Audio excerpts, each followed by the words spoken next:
Good morning, everybody. Happy Monday. We have an amazing show for everybody today. What do we have, Krystal? Indeed, we do. Lots of big developments this morning. You would think that we, at this point, would basically know what happened in Uvalde, Yes. but we don't. More revelations of more lies coming out. We will update you on all of that. Also, some fairly significant developments with regards to Ukraine. Putin issuing a warning about those long-range missiles that we are planning to send over there. We'll give you those details as well. Also, the Biden administration making some big moves to try to plug that Russian-sized hole in the oil market, both with regards to Venezuela and also Saudi Arabia. We also have big developments in the Pennsylvania Senate race on both sides of that equation. McCormick went ahead and conceded, so we do have a Republican nominee now. Dr. Oz on the other side, John Fetterman. There are increasing questions about the status of his health and how he has handled that whole situation. We also have some insight into CNN, including some bombshell reporting from one and only Saagar and Jetty. I'll reveal that later. Hashtag personal news about CNN. Don't worry, he's not like going there or anything like that. But it is interesting. Imagine. Big development. Saagar is leaving Breaking Point's going to CNN. No, that's not what's happening. We also have on a woman who's a lawyer and a YouTuber. She goes by Legal Bites on YouTube. And she found herself in the middle of this crazy Taylor Lorenz story. Taylor lied about her in a column, basically smearing YouTubers who covered the Depp Heard trial. Crazy. So excited to talk to her as well. But we wanted to start with the very latest out of Uvalde. Stunning revelations from that mom. You guys probably remember. She was the one who shows up at the school. Yes. She wants to go in. The cops outside handcuff her. Okay, handcuff a mom. She then sort of talks her way out of that. They agree to take the cuffs off. She manages to get around them, jump the fence, go into the school, get her two kids. And now for the first time, she is speaking to the press. Let's take a listen to what she has to say. Arrest you because you're being very uncooperative. I said, well, you're going to have to arrest me because I'm going in there, and I'm telling you right now, I don't see none of y'all in there. Y'all are standing with snipers, and y'all are far away. If y'all don't go in there, I'm going in there. He immediately put me in cuffs. She says after Uvalde police officers told marshals to uncuff Gomez, she ran towards the school. As soon as they uncuffed me, I jumped that first gate fence, and once I jumped it, I went to my son's class, and I knocked on the door, and I remember the teacher saying, I'm like, hey, they're already bolt cutting the fence to get me. She's like, you think we have time to get out? I said, y'all have time. I'm going to run for my other son. Once she was assured her son was okay, Gomez ran to get her other child, encountering more officers who tried to stop her. So I start yelling, and I'm being a cooperative, and I'm like, well, y'all aren't doing what are y'all doing? Y'all ain't doing Y'all need to be in here. Give me your vest. Somebody give me a vest, something. And if anything, they were being more aggressive on us parents that were willing to go in there. And like I told one of the officers, I don't need you to protect me. Get away from me. I don't need your protection. If anything, I need you to go in there with me to go protect my kids. And if anything, they were being more aggressive on us. They were more pertained on keeping us back than getting into that school. So she also reveals that she, wandered those hallways getting both of her kids. She says she didn't see police officers in the hallway. Right. So even this story about, we were there and there were 19 of us, that's in serious doubt at this point. That's number one. Number two, this woman is clearly amazing. She is incredibly courageous, obviously, even just to speak to the press at this point, because put this next piece up on the screen. They threatened her with an obstruction of justice charge. She is on probation from some charge from a decade ago. And they told her, the police, that if she keeps talking to the media, they will hit her with an obstruction of justice charge and potential violation of her do it. Go ahead and probation. violate her. See how it's going to work out for you. I mean, it's just unbelievable. They couldn't do anything when it came to taking out this mass murderer who was killing their children, but they'll handcuff a mom and threaten to hit her with charges.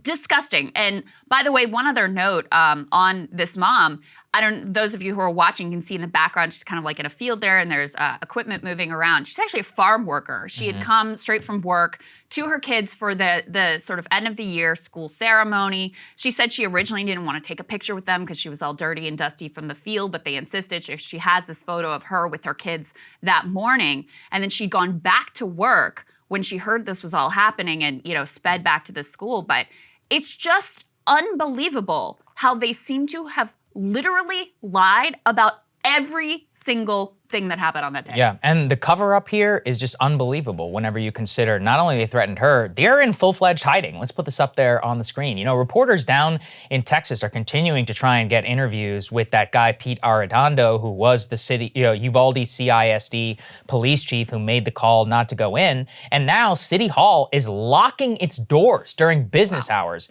declining to provide any public records to all reporters. And Uvalde CISD falsely had said that the first school board meeting since the incident was going to be closed to the public. So what they continue to do is try to make it so that it is impossible to hold these people to account. And remember, this guy, Pete Arredondo, the Uvalde CISD police chief, he also was recently sworn in as a member of the city council. He is refusing to speak to the press. You know, he was confronted by CNN outside of his house, and he just said, look, I don't have anything to say.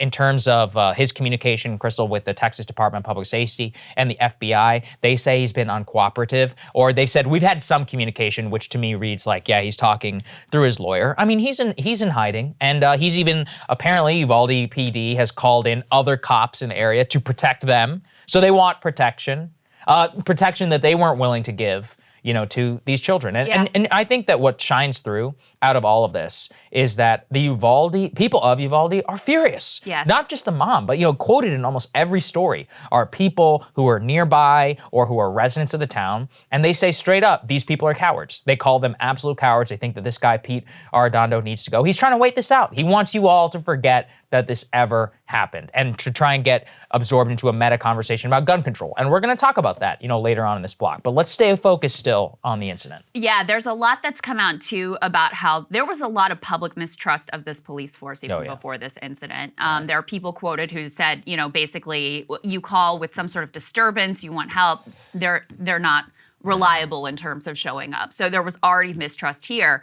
And, you know, obviously Arredondo has a lot to answer for, but you know, I don't think he's the only one to blame here, which is why the city officials are helping to basically complete his vanishing act. I mean, that's the way that they phrase it in this article. They say that, you know, city officials have assisted in his vanishing act. They canceled a previously scheduled public ceremony Tuesday, instead swore him in secret for his latest role on the city council, locking city hall doors during business hours, declining to provide any public records to reporters. The chief of the city police force, so a different dude, a guy named Daniel Rodriguez, he's declined to answer questions about his officer's response to the shooting. A Uvalde CISD, that's the school district official, told a reporter falsely that the first school board meeting since the incident would be closed to the public. At the special meeting Friday, an agenda item allowed the board to terminate Arredondo. The board declined to do so.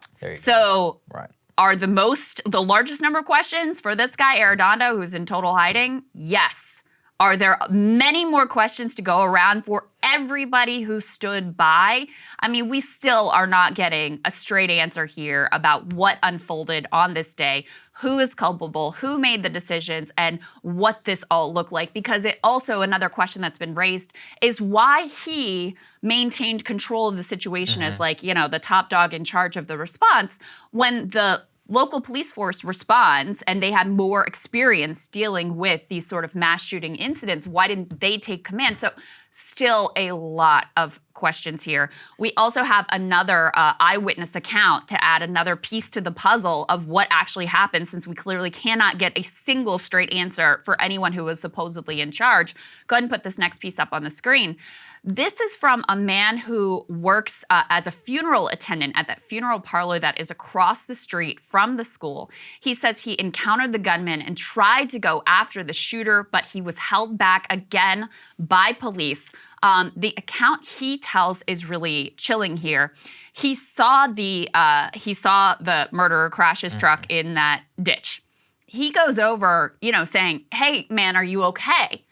And the guy looks at him with what he describes as this sort of chilling look in his eyes. But at that point, he just thinks, oh, he's dazed. He just wrecked his truck. So he's still, say, hey, are you all right? What's going on? And then he sees him reach in his truck, get the AR-15, and turn around. And that's when Cody Bersenio is the name of this funeral attendant, tries to run. He slips and falls. His coworker is there. He says to him, like, he's got a gun, and he takes off running. So they both manage to get away while the killer is firing at them, misses luckily all of those shots. So he goes back into the funeral parlor, calls his wife, says, bring me my gun. She gets there with the gun at about the same time that the police are arriving and responding. He tries to go in and the police hold him back and say, you can't, you can't, you can't. Now listen, if you're the police and you're there and you're actually responding, I understand why you're not going to let a civilian interfere in you doing your job and getting done what needs to be done. But of course, they were not doing that. And the incredibly, incredibly sad end of this is Briseño now he's digging the graves for these children who were murdered. And he says he feels guilty. And this is his quote, I feel guilty, man, because I couldn't stop him. He was shooting at the windows and I didn't have my gun on me. So. He Again, didn't do anything wrong. I mean, something that actually Kyle said to me, which I think is the truest thing about this whole situation is, if you had just random civilians off the street responding to this incident, you would have had a better response than from these supposedly trained professionals who were just complete cowards. This is the perfect evidence that you have the guy here, and his immediate thought is, oh, we need to go. He's like, calls his wife, he's like, bring me my gun, we need to go in. He's ready to go in, he's ready to volunteer his life in order to save children, as again, you would hope that any police officer on the scene would do. And not even hope, it is written in their training. It is written explicitly. If you are the first person, you are going to confront the gunman. If this makes you uncomfortable, choose another line of work. It may require you to sacrifice your life. That is why we have a social contract where you get all this military gear and all this money and these great benefits and societies like, thanks and all that. There's supposed to be like a two-way deal here. And I just think all of these people, every person, the incident commander, Uvalde PD, because here's the thing too, Uvalde PD and city council at this point, we saw the Uvalde PD trying to throw those journalists off of the sidewalk, and then they're all engaged in cover-up. Exactly, it's a complete cover-up. These people need to be, I don't know how exactly the system would work, but with the state can obviously move in and just be like, all right, Uvalde PD, disbanded. How do any of these people still have their jobs? How are they not all under investigation right now? That, at this board meeting that they don't remove Arredondo, he completely failed at the task. You had one job and you completely failed, and that they just, they do this board meeting, they try to make sure no press can be there, and they keep him on. I don't know what to say. Yeah, I don't know what to say. There really is just, I don't know. It's a cover-up of immense proportion. We're going to continue covering it. A lot of people are trying to move on from this story. Pete Arredondo wants us to move on from this story. It's just not going to happen. Yeah. It's an egregious crime. Cable news is ripping us apart, dividing the country, making it impossible to function as a society, and making it impossible to know just what is true and what is false.